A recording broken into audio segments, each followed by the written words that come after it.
This could be China's answer to the Toyota Prado. It's the Deepal G318, and let me tell you, this is a fantastically interesting vehicle with air suspension, off-road capability, and plenty of wow factor on the inside. I'm going to give you a bit of a glimpse of it. It's not confirmed for Australia, but should it be? Have your say in the comments, and let's get to it, shall we?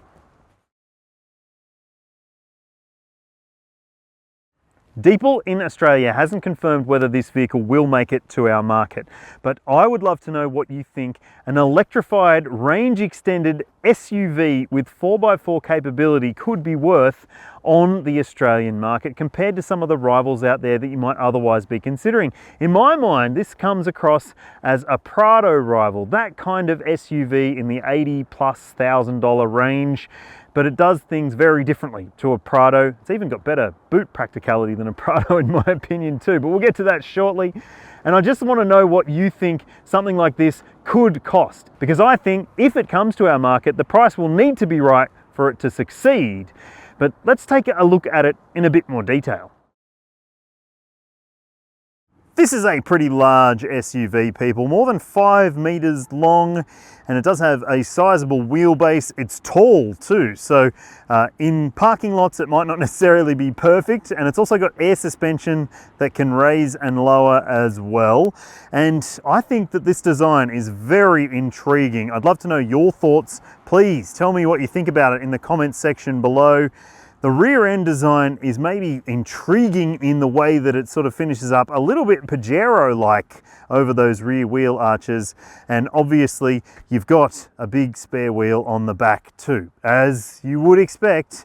And it does have some Jeep inspired elements to the wheel designs. Now let's have a look in the boot and see what kind of space we are working with here. Of course, it's got the side swinging tailgate, so there is a consideration there when you are parking this vehicle. Yes, you just need to be aware that it doesn't have a rear opening glass either. It does have a little interesting Easter egg there, an astronaut. Now let's have a look at this amount of space. It's a 5-seater strictly, and it does have some really good features in the very back here. So you've got a PowerPoint section there, some storage sections on top, and it's all pretty sturdy feeling, I would say. It's not luxury. Some little shopping hooks or bag hooks, and you can raise and lower the vehicle using that button there. So that is handy.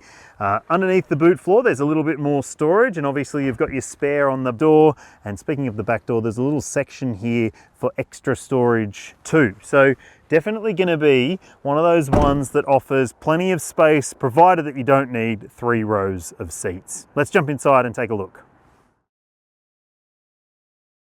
All right, here's your point of view perspective of the interior of the G318, and I think it does have a nice design and some pretty interesting elements to it. So you've got this digital instrument display for the driver, plenty of info there on the screen, including your altitude, compass as well, and that's all configurable, of course. Digital speedo there, no head-up display. Most of the other Deepal models have a head-up display, but this one has an actual screen. That might be appealing for plenty of people out there. And you've also got a gear selector that's in the normal spot, but it's not a normal looking gear selector. Yep, it's more one of those big codpiece style things. Park button is there, your terrain system controls are there. You've got storage here with some cup holders. There's a wireless phone charger, more storage down below, and in here there's a covered center console bin too. Bottle holders in the doors and a glove box as well. And there's a little handbag hook or something.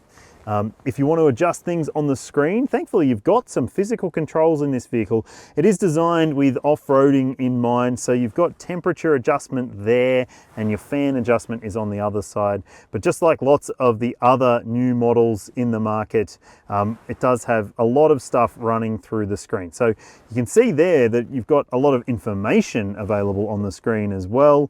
And I don't read Chinese very well, so please forgive me if this is a bit stilted, but we've got your fan speed there and stuff. All that stuff that you might usually control on the screen in a modern Chinese car is still, well, partly done on the screen. Heating and ventilation for the front seats as well. You've got car controls available there, and you've got a home screen system too. So look, I think that generally this will be relatively simple to get used to once it's in English and maybe you've spent a bit of time with it. But at least you've got some buttons down below for your climate stuff too. And I have to say, I think that the finishes in here are very good.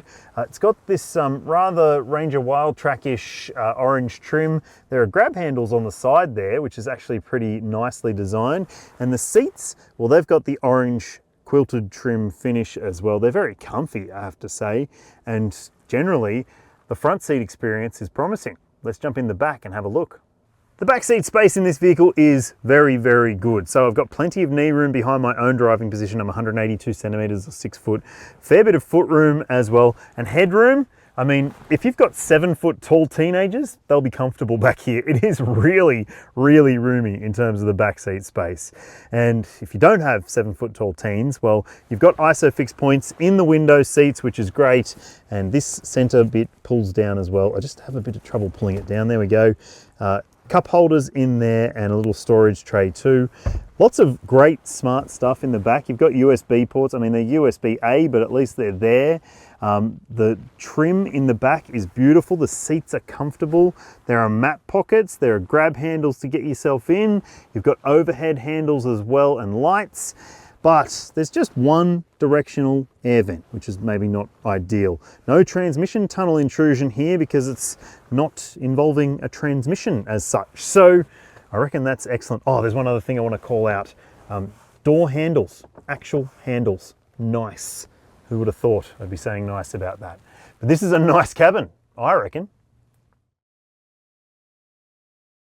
Under here, you've got a petrol engine. It's hidden under the plastic cover, and that petrol engine works as a generator purely. So it doesn't have any mechanical connection to the wheels, and it does have an electric motor at the rear axle as standard. Now that version is the entry-level version. It's got 185 kilowatts of power, so not underpowered, but if you want more and you want all-wheel drive, well, you have to go for the dual motor version, which is this one here, with 316 kilowatts, 572 Newton meters, and a 0 to 100 time of 6.3 seconds. So this is a quick, big rig. There's no doubt about that. But let's talk about the battery capacity and charging stuff. The G318 has a 35 kilowatt hour battery pack, and that means you've got about 180 Ks of claimed driving range on the Chinese test cycle, but the overall driving range for this vehicle is more than 1,000 Ks, so that is promising. So let's talk about charging stuff.